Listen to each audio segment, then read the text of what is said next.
পরিস্থিতি কখনো এটা ভালো থাকে, আবার কখনো মন্দ হয়ে যায়। কখনো এই পরিস্থিতি আমাদের পক্ষে থাকে, আর কখনো এই পরিস্থিতি অনুযায়ী আমাদের চলতে হয়। কোনো বিকল্প থাকে না। কিন্তু যখনই এই পরিস্থিতি খারাপ হয়ে যায় তখন কি করা উচিত সেই প্রশ্ন মনে জেগে ওঠে।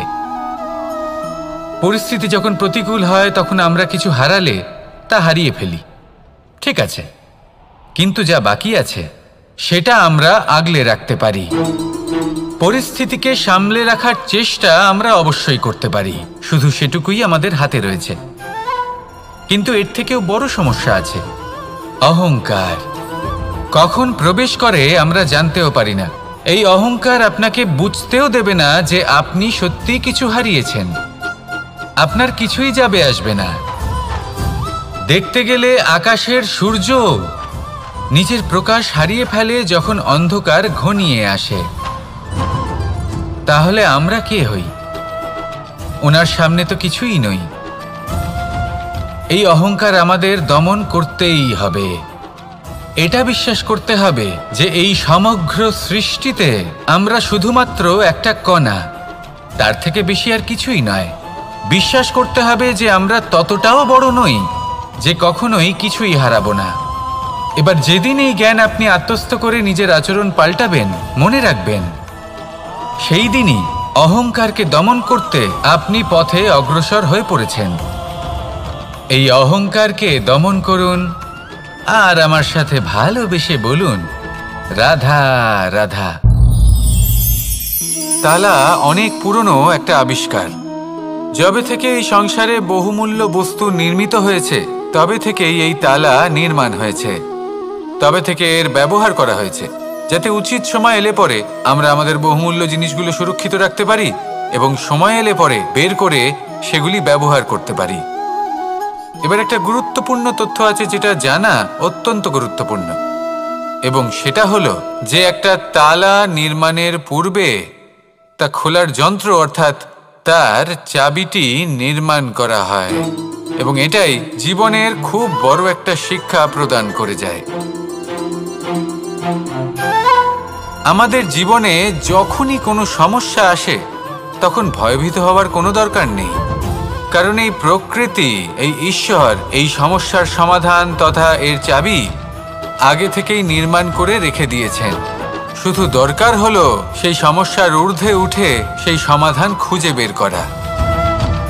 মানুষ অনেক সময় সমস্যা দেখে ভীত হয়ে পড়েন, চিন্তিত হয়ে পড়েন, নিজের বিবেক হারিয়ে ফেলেন। আপনার শুধু এই মনকে শান্ত করা প্রয়োজন। এই শান্ত মনের সাথে এই সমস্যার নিবারণ খুঁজে নিতে হবে।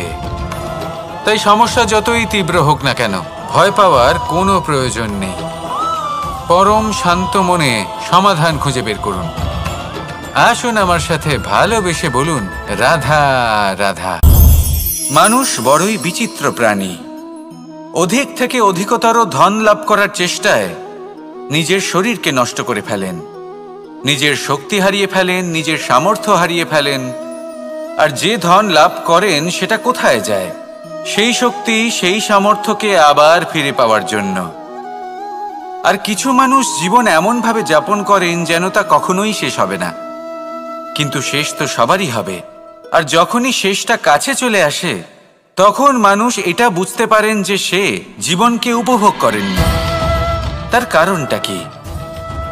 লালসা। এই লালসা জন্ম দেয় লোভকে, আর এই লোভ জন্ম দেয় আপনারই বিনাশকে। সেই জন্য আজ আপনার কাছে যা কিছু আছে, যেমনটা আছে তার সাথে জীবন যাপন করুন, পূর্ণরূপে যাপন করুন। আপনার কাছে যতই ধন, শক্তি, মান থাকুক তা সবার মধ্যে ভাগ করতে শিখুন। ভাগ করলে ভালোবাসা বাড়ে, আর এই ভালোবাসা দ্বারা জীবন আরও সুখময় হয়ে ওঠে। তাহলে আসুন আর আমার সাথে ভালোবেসে বলুন, রাধা রাধা।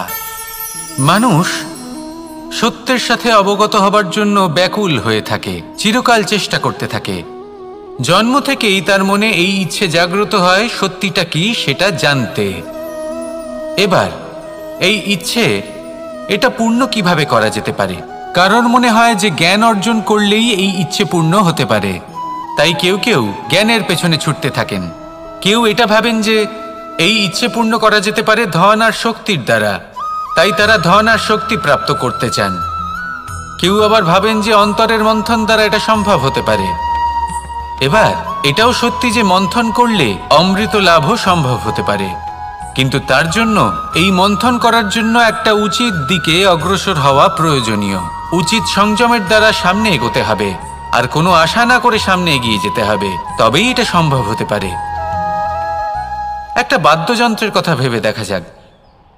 তার থেকে সুর তখনই নির্গত হয় যখন তার তারগুলি ঠিক করে বাঁধা হয়। যদি বেশি বেঁধে ফেলা হয় তাহলে তার ছিঁড়ে যেতে পারে, আর যদি ঢিলে থেকে যায় তাহলে তার থেকে উচিত সুর নির্গত হবে না। একটা অত্যন্ত গুরুত্বপূর্ণ কথা মনে রাখবেন, সত্যকে লাভ করার প্রাথমিক আধার হল অনুশাসন। জীবনে এই অনুশাসন আনুন, সত্য আপনা আপনি আপনার কাছে চলে আসবে, আর এই মন প্রসন্ন হয়ে বলবে রাধা রাধা। জীবনে যখনই কোনো কঠিন কাজ আমাদের সামনে আসে তখন আমরা কারোর না কারোর থেকে সাহায্য চাই, যেটা উচিত। কিন্তু যদি যে কোনো ছোটখাটো বিষয়ে আমরা সাহায্য চাইতে শুরু করি তাহলে কি হবে? তাহলে আমরা নিজেদের সামর্থ্য, নিজেদের যোগ্যতাকে কখনো বাড়তেই দেব না, না আমাদের শক্তি কখনো বাড়বে, কারণ এটা আমাদের অভ্যেস হয়ে যাবে। যাই ঘটুক আমরা কারোর থেকে সাহায্য চাইতে চলে যাব, এটাই আমাদের স্বভাব হয়ে যাবে। সেই জন্য আমাদের যেটা করা উচিত সেটা হলো যতক্ষণ না আর কোনো উপায় থাকছে ততক্ষণ আপনি কারোর থেকে সাহায্য চাইতে যাবেন না। চেষ্টা করুন, যা সংকট থাকুক, সমস্যা থাকুক, পরিস্থিতি যতই কঠিন হোক, নিজে সমাধান করতে চেষ্টা করুন। যতটা পারবেন আত্মনির্ভর হওয়ার চেষ্টা করুন। যদি এটা করতে পারেন তাহলে আপনি অনেক কিছু শিখবেন। দিন প্রতিদিন আপনার জীবন আরও বেশি উজ্জ্বল হয়ে উঠবে, ব্যক্তিত্বের বিকাশ ঘটবে, আপনার শক্তি বৃদ্ধি পাবে, যোগ্যতা বৃদ্ধি পাবে, আত্মবিশ্বাস জেগে উঠবে, আর আত্মনির্ভর হয়ে মন বলবে রাধা রাধা। আমাদের জীবন হলো একটা উপবনের মতো, যেখানে কাঁটাও আছে আবার ফুলও আছে। আর যদি আপনি ফুল লাভ করতে চান তাহলে কাঁটার সংস্পর্শে তো আপনাকে আসতেই হবে। এটাই জীবনের সত্য। আমাদের জীবনে, আমাদের পরিবারে, আমাদের সমাজে দেখবেন ভিন্ন ভিন্ন ধরনের মানুষ আছে। কেউ আছেন দুর্জন, কেউ সজ্জন, কেউ শত্রু হন তো কেউ মিত্র। যদি আপনি দুর্জনদের কাছে যান তাহলে শুধুই কষ্ট পাবেন, যদি আপনি শত্রুর কাছে যান তাহলে ঝামেলায় জড়িয়ে পড়বেন। তার চেয়ে ভালো আপনি সজ্জনদের কাছে যান, আনন্দ এবং জ্ঞান লাভ করবেন। নিজের মিত্রদের কাছে যান, আপনি সাহস লাভ করবেন। আরও একটা কথা বলি, এই জীবন এত বড়ও নয় যে আপনি প্রত্যেক সমস্যায় প্রত্যেক মানুষের সাথে ঝামেলায় জড়াবেন। শুধু যার সাথে আপনার মনের মিল হবে তাকে প্রণাম করুন, আর যার সাথে মনের মিল হবে না তাকে দূর থেকে প্রণাম করুন। কিন্তু মনের মধ্যে থেকে প্রেমের বোধ কোথাও যেতে দেবেন না, কারণ এই ভালোবাসাই শেষ মুহূর্তে আপনার উচিত পথ প্রদর্শন করবে। তাই এই ভালোবাসাকে মনে জাগ্রত রাখুন, আর এই ভালোবাসার সাথেই বলুন রাধা রাধা। কোনো এক সময়ের কথা, একজন জেলের একটা ছোট্ট পুত্র ছিল। সে ভাবল যে আমি আমার বাবার মতোই মাছ ধরব। তখন সে একটা লাঠি নিল, তাতে দড়ি বাঁধল, আর সেই দড়ির মুখে যে কাঁটা বিঁধে থাকে তাতে চারা ঝুলিয়ে জলে ফেলল আর বসে থাকল। কিছু সময় পরে জলে একটি তরঙ্গ দেখা গেল। ও বুঝতে পারল খুব বড় একটা মাছ ফাঁদে পড়েছে। ও বল প্রয়োগ করলো, সেটা টানার চেষ্টা করলো, মাছও বল প্রয়োগ করলো, আর শেষে যেটা হলো সেই দড়ি ছিঁড়ে গেল আর মাছ বেঁচে পালিয়ে গেল। দেখুন, ও অনেক চেষ্টা করলো কিন্তু অসফল হলো। কখনো অধিক বল প্রয়োগ করলো, আবার কখনো কম বল, কিন্তু কিছুতেই সফল হলো না। ও পঞ্চমবার প্রচেষ্টা করলো, না বেশি বল প্রয়োগ করলো না কম, ততটাই বল প্রয়োগ করলো যতটা পর্যাপ্ত, ঠিক ততটাই বল, যতটা বল সেই মাছ প্রয়োগ করলো, আর শেষ পর্যন্ত জীবনে প্রথমবার ও মাছ ধরতে সফল হলো। এবার এই কথার সারমর্ম কি? ভারসাম্য। এটাই হলো জীবনের সবথেকে বড় নিয়ম। আমাদের সবার জীবনে সমস্যা রয়েছে, কখনো মন দিয়ে ভেবে দেখবেন। জীবনে যদি কোনো ক্ষুদ্র সমস্যা বা ছোট সমস্যা থাকে আর সেটা সমাধান করার জন্য আপনি বেশি চেষ্টা করছেন, তাহলে তার দ্বারা সমাধান হয় না, বরং আরও বিপদ বেড়ে যায়। যখন কোনো বড় সমস্যা থাকে আর আপনি কম চেষ্টা করতে থাকেন, তখন সমাধান হয় না, তা চলতেই থাকে। শুধু এটাই হলো ব্যাপার। জীবনের সমস্ত সমস্যার একটা ভারসাম্য বজায় রাখা, যদি এটা আপনি শিখে ফেলতে পারেন, জীবনটা আপনার হাতের মুঠোয় থাকবে। আসুন আমার সাথে ভালোবেসে বলুন, রাধা রাধা। মানুষের জীবনে স্বচ্ছতার একটা আলাদা গুরুত্ব আছে। যদি আপনি নিজেকে স্বচ্ছ রাখেন, তাহলে আপনার নিজেরও ভালো লাগবে, সামনের ব্যক্তিরও ভালো লাগবে, একটা অন্যরকম প্রভাব পড়বে। কিন্তু একজন শ্রেষ্ঠ ব্যক্তি কিভাবে হয়ে ওঠা সম্ভব? যার মধ্যে গুণ আছে, শিক্ষা আছে, শুভ চেতনা আছে, যিনি সৎকর্ম করেন। কিভাবে হব সেই ব্যক্তি যার মধ্যে জ্ঞান আছে? শুধুমাত্র স্বচ্ছ থাকলে তো তা হওয়া সম্ভব নয়। প্রথমে আপনাকে বুঝতে হবে যে মানুষের মধ্যে 4টি মূল তত্ত্ব আছে। প্রথম হলো তার শরীর, যার দ্বারা উনি যে কোনো কর্ম করে থাকেন। দ্বিতীয় তত্ত্ব হলো তার মন, যার দ্বারা কোনো কর্ম করার জন্য সে নিজেকে প্রেরণা দিতে থাকে।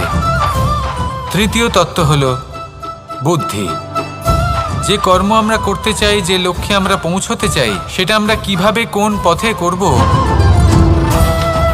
সেটা স্থির করা যায় বুদ্ধি দিয়ে। আর চতুর্থ তত্ত্ব হলো আত্মা। আত্মা হলো এমন এক তত্ত্ব যার কোনো সমাপ্তি নেই।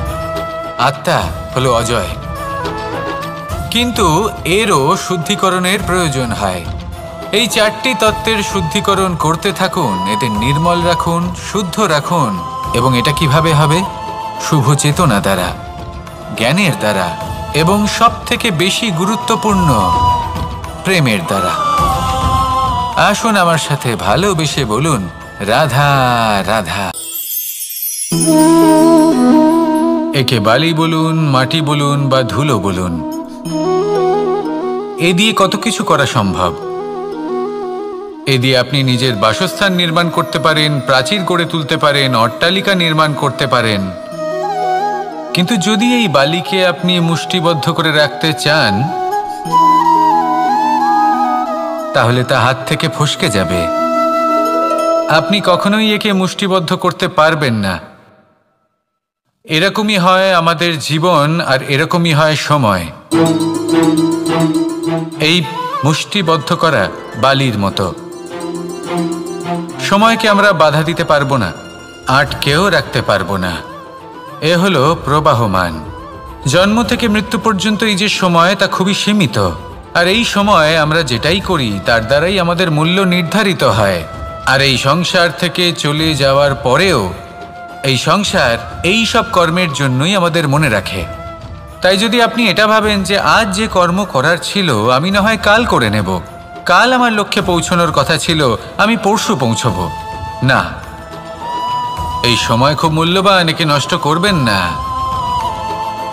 এই সময়কে সদ্ব্যবহার করুন, মহান হবার পথে অগ্রসর হন। একে যদি মুষ্টিবদ্ধ করে রাখার চেষ্টা করেন, এই সময় থেমে থাকবে না। আসুন আমার সাথে ভালোবেসে বলুন, রাধা রাধা। আমরা চাই বা না চাই, আমরা সবসময় নয় কোনো না কোনো লক্ষ্যের দিকে এগিয়ে চলেছি বা কোনো না কোনো যুদ্ধ করেই চলেছি। যেমন যে যুদ্ধ মনের মধ্যে চলছে সেগুলো হলো অন্তর্মনের যুদ্ধ, যেমন পরিবার প্রতিপালনের যুদ্ধ, কর্তব্য পালনের যুদ্ধ, কোনো প্রিয়জনকে না হারানোর যুদ্ধ। এসব যুদ্ধ মনের মধ্যে চলে এবং সেদিক থেকে দেখতে গেলে আমরা হলাম এই সংসারের সব থেকে বড় যোদ্ধা, তাই না? কিন্তু এই সব যুদ্ধে যদি আপনি জয়ী হতে চান, তাহলে 3টি বিষয় আপনাকে মাথায় রাখতে হবে। প্রথম হলো সেই ব্যক্তি যিনি এই যুদ্ধে পরাজিত হয়েছেন তাকে নিজের থেকে দূরে করে দেবেন না, বরং আপনি তার কাছে যান, তার সাথে কথা বলুন, কথাবার্তা চালান, আলোচনা করুন, তার থেকে পরামর্শ নিন এবং বুঝতে চেষ্টা করুন উনি কি ভুল করেছিলেন এবং সেই ভুল নিজের জীবনে করবেন না।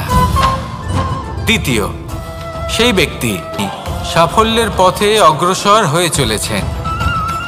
আসুন আমার সাথে ভালোবেসে বলুন, রাধা রাধা। কনক, কি সুন্দর একটা শব্দ। এর অনেকগুলো রূপ রয়েছে, অনেকগুলো অর্থও রয়েছে। প্রথম অর্থ হলো স্বর্ণ, অর্থাৎ সম্পত্তি। দ্বিতীয় অর্থ ধুতুরা, অর্থাৎ গাছের ছোট একটা বীজ যা কিনা অত্যন্ত শক্তিশালী হয়। যদি বেশি মাত্রায় এর প্রয়োগ করা হয় তাহলে এটা বিষময় হয়ে উঠতে পারে। এই হলো সেই ধুতুরা যার প্রয়োগ মহাদেবের পুজোতে করা হয়। এবার প্রশ্ন হলো এটাই যে এই স্বর্ণ এবং এই ধুতুরার মধ্যে মিল কি রয়েছে। মিল হলো এটাই যে এই দুটোই মানুষকে মত্ত করে তোলে।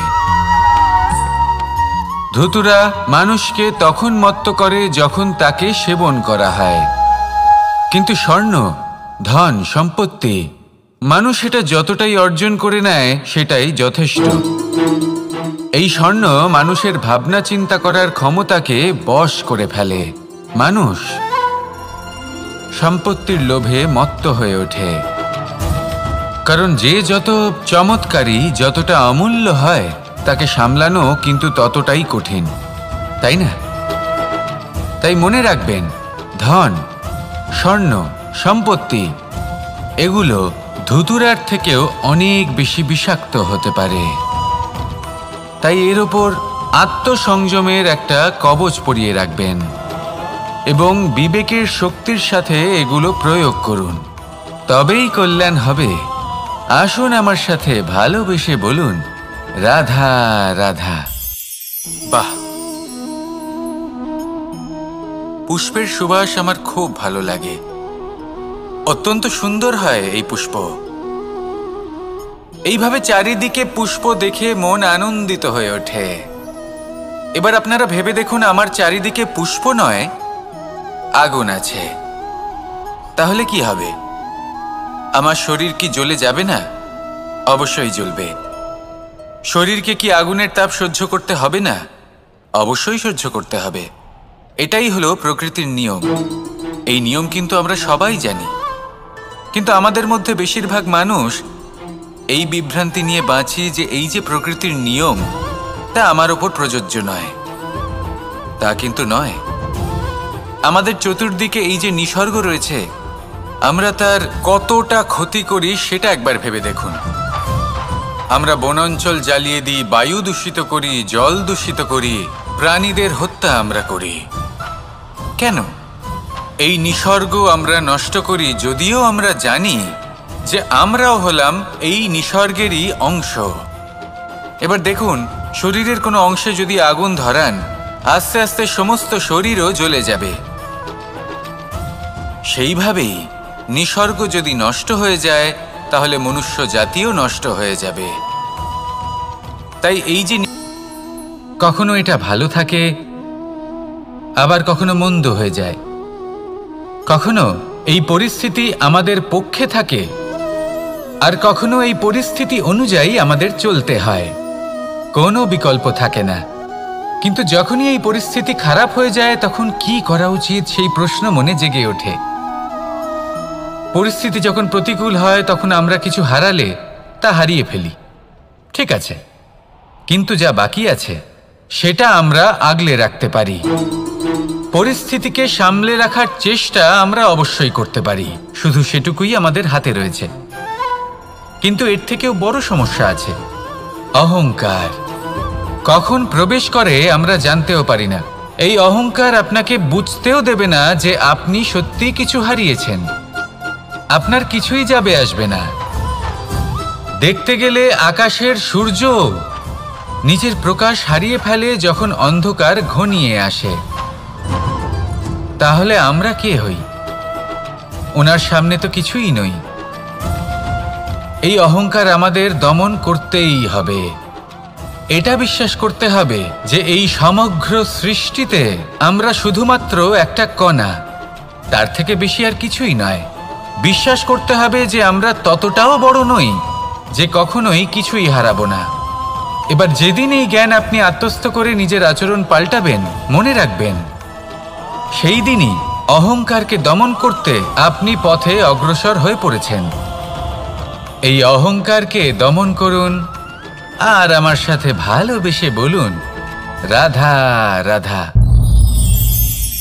তালা অনেক পুরনো একটা আবিষ্কার। যবে থেকে এই সংসারে বহুমূল্য বস্তু নির্মিত হয়েছে, তবে থেকেই এই তালা নির্মাণ হয়েছে।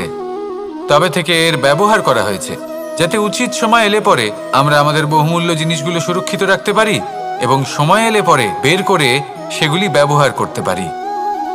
এবার একটা গুরুত্বপূর্ণ তথ্য আছে যেটা জানা অত্যন্ত গুরুত্বপূর্ণ, এবং সেটা হলো যে একটা তালা নির্মাণের পূর্বে তা খোলার যন্ত্র অর্থাৎ তার চাবিটি নির্মাণ করা হয়, এবং এটাই জীবনের খুব বড় একটা শিক্ষা প্রদান করে যায়। আমাদের জীবনে যখনই কোনো সমস্যা আসে তখন ভয়ভীত হওয়ার কোনো দরকার নেই, কারণ এই প্রকৃতি, এই ঈশ্বর এই সমস্যার সমাধান তথা এর চাবি আগে থেকেই নির্মাণ করে রেখে দিয়েছেন। শুধু দরকার হলো সেই সমস্যার ঊর্ধ্বে উঠে সেই সমাধান খুঁজে বের করা। মানুষ অনেক সময় সমস্যা দেখে ভীত হয়ে পড়েন, চিন্তিত হয়ে পড়েন, নিজের বিবেক হারিয়ে ফেলেন। আপনার শুধু এই মনকে শান্ত করা প্রয়োজন। এই শান্ত মনের সাথে এই সমস্যার নিবারণ খুঁজে নিতে হবে। তাই সমস্যা যতই তীব্র হোক না কেন, ভয় পাওয়ার কোনো প্রয়োজন নেই। পরম শান্ত মনে সমাধান খুঁজে বের করুন। আসুন আমার সাথে ভালোবেসে বলুন, রাধা রাধা। মানুষ বড়ই বিচিত্র প্রাণী। অধিক থেকে অধিকতর ধন লাভ করার চেষ্টায় নিজের শরীরকে নষ্ট করে ফেলেন, নিজের শক্তি হারিয়ে ফেলেন, নিজের সামর্থ্য হারিয়ে ফেলেন। আর যে ধন লাভ করেন সেটা কোথায় যায়? সেই শক্তি, সেই সামর্থ্যকে আবার ফিরে পাওয়ার জন্য। আর কিছু মানুষ জীবন এমনভাবে যাপন করেন যেন তা কখনোই শেষ হবে না, কিন্তু শেষ তো সবারই হবে। আর যখনই শেষটা কাছে চলে আসে তখন মানুষ এটা বুঝতে পারেন যে সে জীবনকে উপভোগ করেননি। তার কারণটা কি? লালসা। এই লালসা জন্ম দেয় লোভকে, আর এই লোভ জন্ম দেয় আপনারই বিনাশকে। সেই জন্য আজ আপনার কাছে যা কিছু আছে, যেমনটা আছে তার সাথে জীবন যাপন করুন, পূর্ণরূপে যাপন করুন। আপনার কাছে যতই ধন, শক্তি, মান থাকুক, তা সবার মধ্যে ভাগ করতে শিখুন। ভাগ করলে ভালোবাসা বাড়ে, আর এই ভালোবাসা দ্বারা জীবন আরও সুখময় হয়ে ওঠে। তাহলে আসুন আর আমার সাথে ভালোবেসে বলুন, রাধা রাধা। মানুষ সত্যের সাথে অবগত হবার জন্য ব্যাকুল হয়ে থাকে, চিরকাল চেষ্টা করতে থাকে। জন্ম থেকেই তার মনে এই ইচ্ছে জাগ্রত হয় সত্যিটা কি সেটা জানতে। এবার এই ইচ্ছে, এটা পূর্ণ কিভাবে করা যেতে পারে? কারণ মনে হয় যে জ্ঞান অর্জন করলেই এই ইচ্ছে পূর্ণ হতে পারে। তাই কেউ কেউ জ্ঞানের পেছনে ছুটতে থাকেন। কেউ এটা ভাবেন যে এই ইচ্ছে পূর্ণ করা যেতে পারে ধন আর শক্তির দ্বারা, তাই তারা ধন আর শক্তি প্রাপ্ত করতে চান। কেউ আবার ভাবেন যে অন্তরের মন্থন দ্বারা এটা সম্ভব হতে পারে। এবার এটাও সত্যি যে মন্থন করলে অমৃত লাভও সম্ভব হতে পারে, কিন্তু তার জন্য এই মন্থন করার জন্য একটা উচিত দিকে অগ্রসর হওয়া প্রয়োজনীয়। উচিত সংযমের দ্বারা সামনে এগোতে হবে, আর কোনো আশা না করে সামনে এগিয়ে যেতে হবে, তবেই এটা সম্ভব হতে পারে। একটা বাদ্যযন্ত্রের কথা ভেবে দেখা যাক। তার থেকে সুর তখনই নির্গত হয় যখন তার তারগুলি ঠিক করে বাঁধা হয়। যদি বেশি বেঁধে ফেলা হয় তাহলে তার ছিঁড়ে যেতে পারে, আর যদি ঢিলে থেকে যায় তাহলে তার থেকে উচিত সুর নির্গত হবে না। একটা অত্যন্ত গুরুত্বপূর্ণ কথা মনে রাখবেন, সত্যকে লাভ করার প্রাথমিক আধার হল অনুশাসন। জীবনে এই অনুশাসন আনুন, সত্য আপনা আপনি আপনার কাছে চলে আসবে, আর এই মন প্রসন্ন হয়ে বলবে, রাধা রাধা। জীবনে যখনই কোনো কঠিন কাজ আমাদের সামনে আসে তখন আমরা কারোর না কারোর থেকে সাহায্য চাই, যেটা উচিত। কিন্তু যদি যে কোনো ছোটখাটো বিষয়ে আমরা সাহায্য চাইতে শুরু করি, তাহলে কি হবে? তাহলে আমরা নিজেদের সামর্থ্য, নিজেদের যোগ্যতাকে কখনো বাড়তেই দেব না, না আমাদের শক্তি কখনো বাড়বে, কারণ এটা আমাদের অভ্যেস হয়ে যাবে। যাই ঘটুক, আমরা কারোর থেকে সাহায্য চাইতে চলে যাব, এটাই আমাদের স্বভাব হয়ে যাবে। সেই জন্য আমাদের যেটা করা উচিত সেটা হলো, যতক্ষণ না আর কোনো উপায় থাকছে ততক্ষণ আপনি কারোর থেকে সাহায্য চাইতে যাবেন না। চেষ্টা করুন, যা সংকট থাকুক, সমস্যা থাকুক, পরিস্থিতি যতই কঠিন হোক, নিজে সমাধান করতে চেষ্টা করুন। যতটা পারবেন আত্মনির্ভর হওয়ার চেষ্টা করুন। যদি এটা করতে পারেন তাহলে আপনি অনেক কিছু শিখবেন। দিন প্রতিদিন আপনার জীবন আরও বেশি উজ্জ্বল হয়ে উঠবে, ব্যক্তিত্বের বিকাশ ঘটবে, আপনার শক্তি বৃদ্ধি পাবে, যোগ্যতা বৃদ্ধি পাবে, আত্মবিশ্বাস জেগে উঠবে, আর আত্মনির্ভর হয়ে মন বলবে, রাধা রাধা।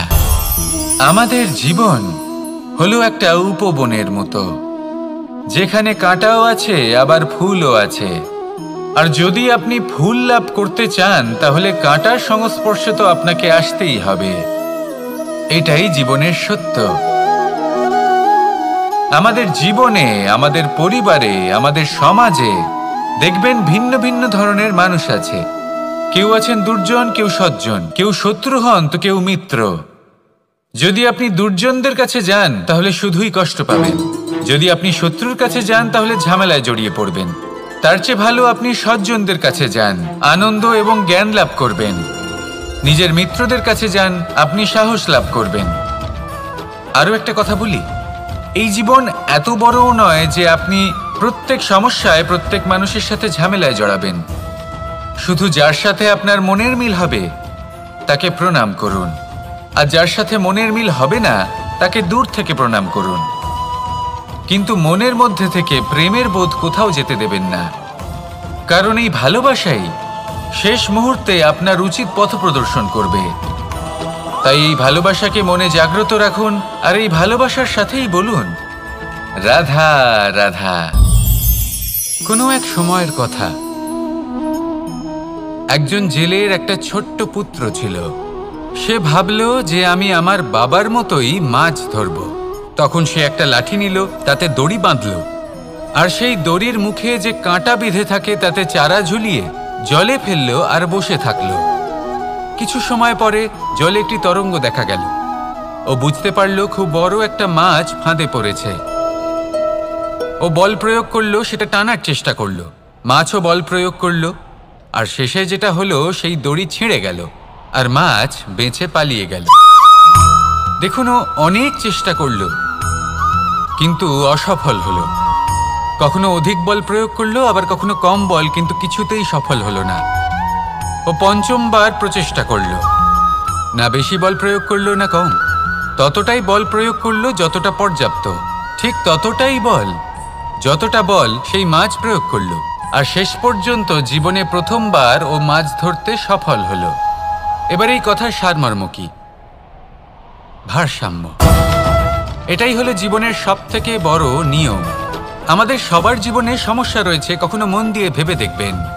জীবনে যদি কোনো ক্ষুদ্র সমস্যা বা ছোট সমস্যা থাকে আর সেটা সমাধান করার জন্য আপনি বেশি চেষ্টা করছেন, তাহলে তার দ্বারা সমাধান হয় না, বরং আরও বিপদ বেড়ে যায়।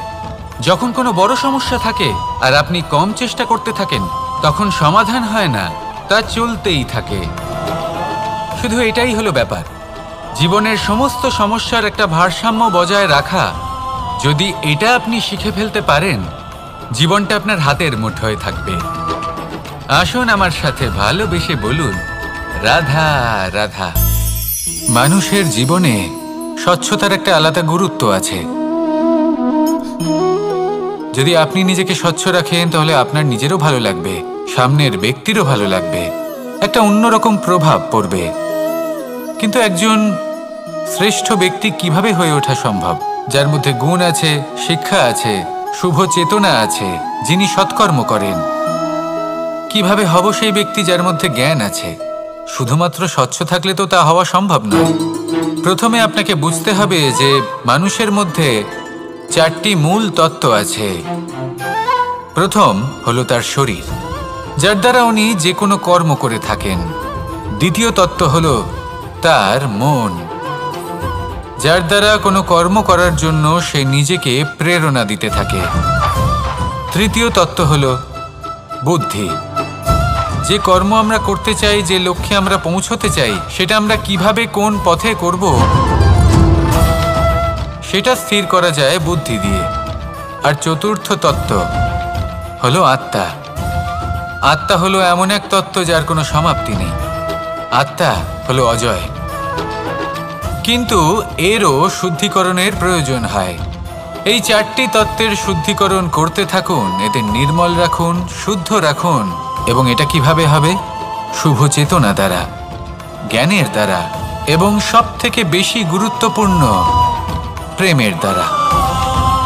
আসুন আমার সাথে ভালোবেসে বলুন, রাধা রাধা। একে বালি বলুন, মাটি বলুন বা ধুলো বলুন, এ দিয়ে কত কিছু করা সম্ভব। এ দিয়ে আপনি নিজের বাসস্থান নির্মাণ করতে পারেন, প্রাচীর গড়ে তুলতে পারেন, অট্টালিকা নির্মাণ করতে পারেন। কিন্তু যদি এই বালিকে আপনি মুষ্টিবদ্ধ করে রাখতে চান, তাহলে তা হাত থেকে ফসকে যাবে। আপনি কখনোই একে মুষ্টিবদ্ধ করতে পারবেন না। এরকমই হয় আমাদের জীবন, আর এরকমই হয় সময়। এই মুষ্টিবদ্ধ করা বালির মতো। সময়কে আমরা বাধা দিতে পারবো না, আটকেও রাখতে পারবো না। এ হলো প্রবাহমান। জন্ম থেকে মৃত্যু পর্যন্ত এই যে সময়, তা খুবই সীমিত। আর এই সময় আমরা যেটাই করি তার দ্বারাই আমাদের মূল্য নির্ধারিত হয়। আর এই সংসার থেকে চলে যাওয়ার পরেও এই সংসার এই সব কর্মের জন্যই আমাদের মনে রাখে। তাই যদি আপনি এটা ভাবেন যে আজ যে কর্ম করার ছিল আমি না হয় কাল করে নেব, কাল আমার লক্ষ্যে পৌঁছানোর কথা ছিল আমি পরশু পৌঁছব, না, এই সময় খুব মূল্যবান, একে নষ্ট করবেন না। এই সময়কে সদ্ব্যবহার করুন, মহান হবার পথে অগ্রসর হন। একে যদি মুষ্টিবদ্ধ করে রাখার চেষ্টা করেন, এই সময় থেমে থাকবে না। আসুন আমার সাথে ভালোবেসে বলুন, রাধা রাধা। আমরা চাই বা না চাই, আমরা সবসময় নয় কোনো না কোনো লক্ষ্যের দিকে এগিয়ে চলেছি বা কোনো না কোনো যুদ্ধ করেই চলেছি। যেমন যে যুদ্ধ মনের মধ্যে চলছে সেগুলো হলো অন্তর্মনের যুদ্ধ, যেমন পরিবার প্রতিপালনের যুদ্ধ, কর্তব্য পালনের যুদ্ধ, কোনো প্রিয়জনকে না হারানোর যুদ্ধ। এসব যুদ্ধ মনের মধ্যে চলে এবং সেদিক থেকে দেখতে গেলে আমরা হলাম এই সংসারের সব থেকে বড় যোদ্ধা, তাই না? কিন্তু এই সব যুদ্ধে যদি আপনি জয়ী হতে চান তাহলে তিনটি বিষয় আপনাকে মাথায় রাখতে হবে। প্রথম হলো সেই ব্যক্তি যিনি এই যুদ্ধে পরাজিত হয়েছেন তাকে নিজের থেকে দূরে করে দেবেন না, বরং আপনি তার কাছে যান, তার সাথে কথা বলুন, কথাবার্তা চালান, আলোচনা করুন, তার থেকে পরামর্শ নিন এবং বুঝতে চেষ্টা করুন উনি কি ভুল করেছিলেন এবং সেই ভুল নিজের জীবনে করবেন না। দ্বিতীয়, সেই ব্যক্তি অগ্রসর হয়ে চলেছেন। আসুন আমার সাথে ভালোবেসে বলুন, রাধা রাধা। কনক, কি সুন্দর একটা শব্দ। প্রশ্ন হলো এটাই যে এই স্বর্ণ এবং এই ধুতুরার মধ্যে মিল কি রয়েছে? মিল হলো এটাই যে এই দুটোই মানুষকে মত্ত করে তোলে। ধুতুরা মানুষকে তখন মত্ত করে যখন তাকে সেবন করা হয়, কিন্তু স্বর্ণ, ধন, সম্পত্তি, মানুষ এটা যতটাই অর্জন করে নেয় সেটাই যথেষ্ট। এই স্বর্ণ মানুষের ভাবনা চিন্তা করার ক্ষমতাকে বশ করে ফেলে। মানুষ সম্পত্তির লোভে মত্ত হয়ে ওঠে, কারণ যে যত চমৎকারী, যতটা অমূল্য হয় তাকে সামলানো কিন্তু ততটাই কঠিন, তাই না? তাই মনে রাখবেন, ধন, স্বর্ণ, সম্পত্তি এগুলো ধুতুরার থেকেও অনেক বেশি বিষাক্ত হতে পারে। তাই এর ওপর আত্মসংযমের একটা কবচ পরিয়ে রাখবেন এবং বিবেকের শক্তির সাথে এগুলো প্রয়োগ করুন, তবেই কল্যাণ হবে। আসুন আমার সাথে ভালোবেসে বলুন, রাধা রাধা। বাহ, পুষ্পের সুবাস আমার খুব ভালো লাগে। অত্যন্ত সুন্দর হয় এই পুষ্প। এইভাবে চারিদিকে পুষ্প দেখে মন আনন্দিত হয়ে ওঠে। এবার আপনারা ভেবে দেখুন, আমার চারিদিকে পুষ্প নয়, আগুন আছে। তাহলে কি হবে? আমার শরীর কি জ্বলে যাবে না? অবশ্যই জ্বলবে। শরীরকে কি আগুনের তাপ সহ্য করতে হবে না? অবশ্যই সহ্য করতে হবে। এটাই হলো প্রকৃতির নিয়ম। এই নিয়ম কিন্তু আমরা সবাই জানি, কিন্তু আমাদের মধ্যে বেশিরভাগ মানুষ এই বিভ্রান্তি নিয়ে বাঁচি যে এই যে প্রকৃতির নিয়ম, তা আমার ওপর প্রযোজ্য নয়। তা কিন্তু নয়। আমাদের চতুর্দিকে এই যে নিসর্গ রয়েছে, আমরা তার কতটা ক্ষতি করি সেটা একবার ভেবে দেখুন। আমরা বনাঞ্চল জ্বালিয়ে দিই, বায়ু দূষিত করি, জল দূষিত করি, প্রাণীদের হত্যা আমরা করি। কেন? এই নিসর্গ আমরা নষ্ট করি, যদিও আমরা জানি যে আমরাও হলাম এই নিসর্গেরই অংশ। এবার দেখুন, শরীরের কোনো অংশে যদি আগুন ধরান, আস্তে আস্তে সমস্ত শরীরও জ্বলে যাবে। সেইভাবেই নিসর্গ যদি নষ্ট হয়ে যায়, তাহলে মনুষ্য জাতিও নষ্ট হয়ে যাবে। তাই এই যে নিসর্গ আপনি দেখছেন, এই পুষ্পে যদি নিসর্গ থাকে তাহলেই জীবন থাকবে। আসুন আমার সাথে ভালোবেসে বলুন, রাধা রাধা। পরিস্থিতি কখনো এটা ভালো থাকে, আবার কখনো মন্দ হয়ে যায়। কখনো এই পরিস্থিতি আমাদের পক্ষে থাকে, আর কখনো এই পরিস্থিতি অনুযায়ী আমাদের চলতে হয়। কোনো বিকল্প থাকে না। কিন্তু যখনই এই পরিস্থিতি খারাপ হয়ে যায়, তখন কি করা উচিত সেই প্রশ্ন মনে জেগে ওঠে। পরিস্থিতি যখন প্রতিকূল হয়, তখন আমরা কিছু হারালে তা হারিয়ে ফেলি, ঠিক আছে, কিন্তু যা বাকি আছে সেটা আমরা আগলে রাখতে পারি। পরিস্থিতিকে সামলে রাখার চেয়ে না, এই অহংকার আপনাকে বুঝতেও দেবে না যে আপনি সত্যি কিছু হারিয়েছেন। আপনার কিছুই যাবে আসবে না। দেখতে গেলে আকাশের সূর্য নিজের প্রকাশ হারিয়ে ফেলে যখন অন্ধকার ঘনিয়ে আসে। তাহলে আমরা কে হই? ওনার সামনে তো কিছুই নই। এই অহংকার আমাদের দমন করতেই হবে। এটা বিশ্বাস করতে হবে যে এই সমগ্র সৃষ্টিতে আমরা শুধুমাত্র একটা কণা, তার থেকে বেশি আর কিছুই নয়। বিশ্বাস করতে হবে যে আমরা ততটাও বড় নই যে কখনোই কিছুই হারাবো না। এবার যেদিন এই জ্ঞান আপনি আত্মস্থ করে নিজের আচরণ পাল্টাবেন, মনে রাখবেন সেই দিনই অহংকারকে দমন করতে আপনি পথে অগ্রসর হয়ে পড়েছেন। এই অহংকারকে দমন করুন আর আমার সাথে ভালোবেসে বলুন, রাধা রাধা।